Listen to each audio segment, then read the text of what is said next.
This is a special report on coronavirus update. President giving some detail into the industries who are working in concert with local, state, and federal government agencies on this, the 121st day since the first case of the coronavirus was documented in Wuhan, China. Here now we join the president at his press conference earlier. So, the pharmaceutical company Sandoz has been working with us very closely. And as Alex mentioned a little bit, 30 million doses of the hydroxychloroquine to the United States government has been given. And Bayer has donated 1 million doses of the chloroquine, which will soon be distributed to states and state health officials around the country. Teva Pharmaceuticals is also donating 6 million doses of hydroxychloroquine to U.S. hospitals, 6 million doses. So the private sector, as you'd say, Steve, it's been amazing what's happened, really amazing. And we're going to introduce you to some of the greatest business executives in the world today, no matter where you go. And they're going to say a little bit about what they're doing. And then we have so many more. The FDA has also authorized the Batil's N95 respirator mask sterilization kits. It's an incredible thing. I've been asking, why are we throwing these masks away? You look at some of these masks and they're significant pieces of equipment, and I say, how come you throw them away? Why aren't they using sterilization techniques? And I got a call from Mike DeWine, the governor of Ohio, and he's a tremendous guy, tremendous governor, and he said, we have a company named Batil, and they're having a hard time getting approval from the FDA, and I called up Dr. Hahn, and within a very short period of time, they got the approval. Steve, we really appreciate it. I want to thank Mike, and I want to thank Steve, and they're going to be able, each machine now can disinfect 120,000 masks per day. Now think of that. Each machine can disinfect 120,000 masks per day. It'll be just like a new one. It can go up to about 20 times for each mask. So each mask can go through this process 20 times. And they have 2 in Ohio, 1 in New York, and 1 will soon be shipped to Seattle, Washington, and also to Washington, D.C. So that's going to make a tremendous difference on the masks. This morning I spoke to our nation's governors to help each state get the medical supplies they need. And yesterday, Vice President Mike Pence asked our nation's hospitals to begin reporting total bed capacity, ICU bed capacity, ventilator capacity, and vital medical supply levels on a daily basis. And Mike, thank you for the great job. Thank you very much.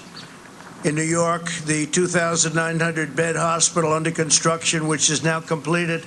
They completed it in 3 days, you might say 3.5 days, at the Javits Center. Will be completed today. And when you look, so they're going up. I think we're going to be adding some more beds, which will be completed today. And we've opened up, whoops, there goes our box.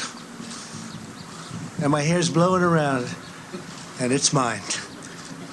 The one thing you can't get away with, if it's not used, you got a problem if you're president.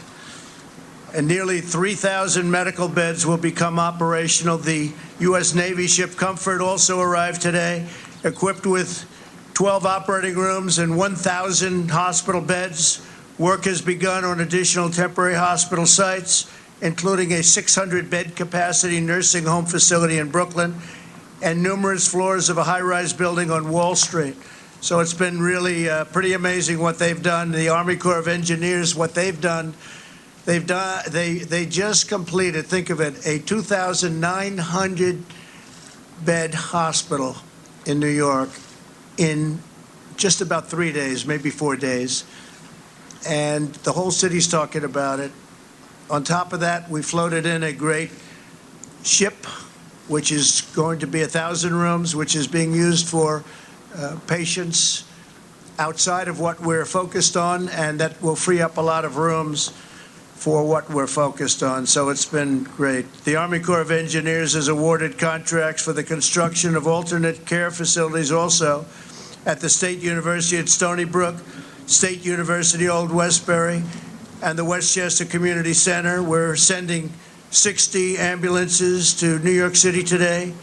We have a total of 60. We're getting some additional ones, with up to 190 more to follow at different locations.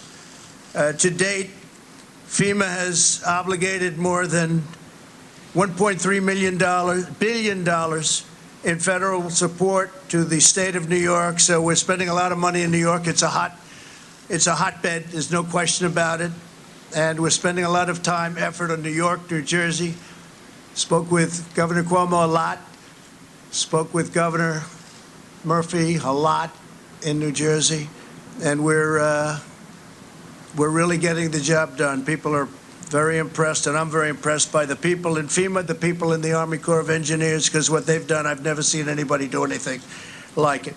In addition to the 8,100 ventilators that we've already delivered over the next 48 hours, we're delivering more than 1,000. We're going 400 ventilators are going to Michigan very shortly, 300 going to New Jersey, 150 ventilators to Illinois, 150 to Louisiana, and 50 to Connecticut. FEMA and HHS already delivered 11.6 million N95 respirators, 26 million surgical masks, 5.3 million face shields, 4.4 million surgical gowns, and 22 million gloves. And I don't know if you just saw, it just came over the wires that Ford just announced just a little while ago that they will produce, along with General Electric Healthcare, 50,000 ventilators, and they're going to be doing it in less than 100 days. And top of that, we have other companies that are doing ventilators, including General Motors. But we have 9 other companies doing ventilators. As we outpace what we need, we're going to be sending them to Italy. We're going to be sending them to France. We're going to be sending them to Spain, where they have tremendous problems, and other countries as we can.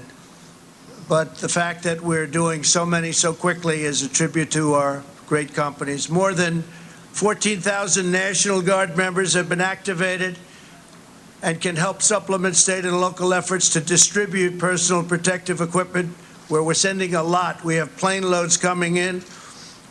We have 51 loads from various locations all around the world, and they're landing. We had our first big cargo plane land this morning, and we're getting it from all over the world. And we're also sending things that we don't need to other parts. I just spoke to the Prime Minister of Italy, and we have additional capacity. We have additional product that we don't need. We're going to be sending approximately $100 million worth of things, of surgical and medical and hospital things to Italy. And Giuseppe was very, very happy. I will tell you that they're having a very hard time.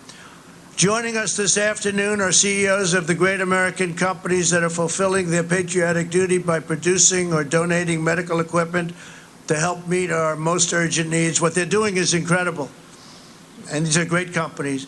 Darius Domshek of Honeywell, you know that, and Darius has been somebody that I've dealt with in the past, and he's a great leader of a great company. Deborah Waller of Jockey International. A friend of mine, Mike Lindell of MyPillow. Boy, do you sell those pillows? That's unbelievable what you do. David Taylor of Procter & Gamble, and Greg Hayes of United Technologies Corporation. And I just want to tell all of you that America is very grateful to you and what you've done. Amazing job you've done, and we thank you very much. I'd like you to come up and say a couple of words, if you might, about your companies. Mike, come on up. Come on up, fellas, please. Come on up. You have to say what you're doing, because it's been really incredible. Go ahead, Mike. Okay, well, MyPillow is a U.S. vertically integrated company which has been forced to adjust to the changing business environment as a result of the pandemic. MyPillow is uniquely positioned as a U.S. company that functions as a manufacturer, logistics management distributor, and direct-to-consumer. Given our current business lines, we are experiencing the effects of this pandemic firsthand. But MyPillow is done. We've established an internal task force which is monitoring future needs of companies across the country as a result of this pandemic. And given our position, we've begun to research and develop new protocols to address the current and future needs of U.S. businesses across multiple sectors. How companies are going to prepare themselves when they once again open up and changes to their current operations in order to adjust to future threats and pandemics. MyPillow has designated some of its call center to help U.S. companies navigate the many issues that resulted from this pandemic. We've dedicated 75% of my manufacturing to produce cotton face masks. In 3 days, I was up to 10,000 a day. By Friday, I want to be up to 50,000 a day. I'm proud to manufacture our products in the United States, and I'm even more proud to be able to serve our nation in this great time of need. Thank you, Mr. President, for your call to action, which has empowered companies like MyPillow to help our nation win this invisible war. Now I wrote something off the cuff, if I can read this. Okay. God gave us grace on November 8, 2016, to change the course we were on. God had been taken out of our schools and lives. A nation had turned its back on God. And I encourage you to use this time at home to get back in the Word, read our Bibles, and spend time with our families. Our president gave us so much hope where just a few short months ago, we had the best economy, the lowest unemployment, and wages going up. It was amazing. With our great president, vice president, and this administration, and all the great people in this country praying daily, we will get through this and get back to a place that's stronger and safer than ever. Thank you, Mike.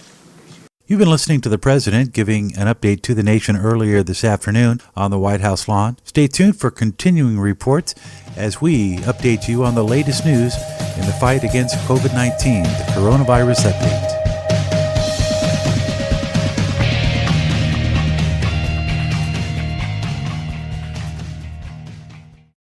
Hey, is that a new music app? Yeah, check it out. Surfer Music Discovery. It links to thousands of online stations, but the twist is you see the song names and artists that are now playing live. That's different. No guessing. Looks like a waterfall of music. So many formats. Rock, oldies, country, R&B, jazz, and a whole lot more. How's that spelled? Surfer. S-U-R-F-R. Is it expensive? It's free. No need to sign up or sign in. Get the Surfer Music app free from Google Play or the App Store.